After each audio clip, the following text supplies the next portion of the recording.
అందరికీ నమస్కారం. ఈరోజు అయితే మరొకసారి మన ఛానల్కి స్వాగతం. అందరూ ఎలా ఉన్నారు? Hope all are doing very well అనుకుంటున్నాను. ఈరోజు ఫ్రెష్ డేట్స్తో అయితే నేను ఇప్పుడు హల్వా చేయబోతున్నాను అనమాట. సో మీకు తెలుసు కదా, మామూలుగా డేట్స్ మనకెప్పుడు డ్రైడ్ డేట్స్ అయితే దొరుకుతాయి. అయితే ఇక్కడ ఖతార్లో మాకు ఫ్రెష్ డేట్స్ కూడా దొరుకుతాయి అన్నమాట. నేను లాస్ట్ వీడియోలో మేము డేట్స్ ఫెస్టివల్కి వెళ్ళినప్పుడు తీసుకొచ్చామండి. నేను అదైతే చూపించాను. ఆ వీడియో చూడకపోతే తప్పకుండా చూడండి. అయితే మనకి ఫ్రెష్ డేట్స్ చాలా న్యూట్రిషియస్ ఫుడ్ అండి.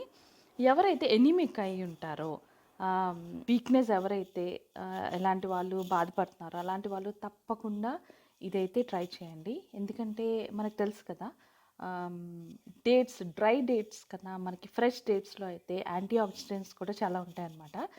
ఇట్స్ చాలా అంటే చాలా మంచిది, చాలా nutritious food, high nutritious food.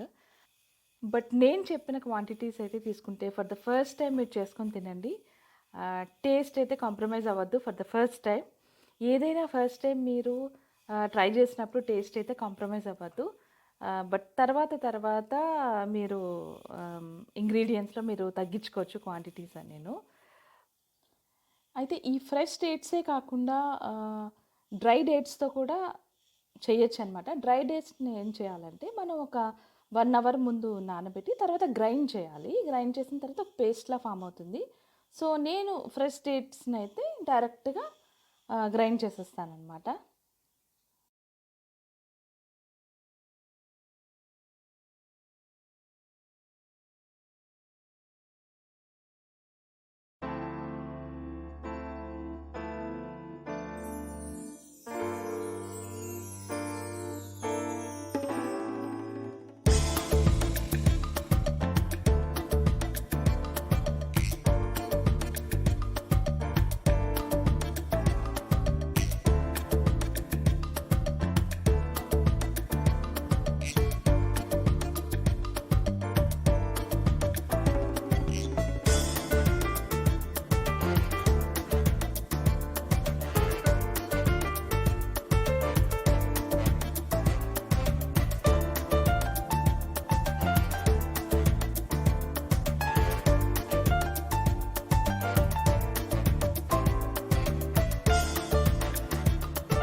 చేసిన తర్వాత ఈ కన్సిస్టెన్సీ వచ్చిన తర్వాత మనం స్టవ్ ఆఫ్ చేసుకుని ఒక హాఫ్ అన్ అవర్ తర్వాత అలాగా థిక్ అవుతుంది మనకి.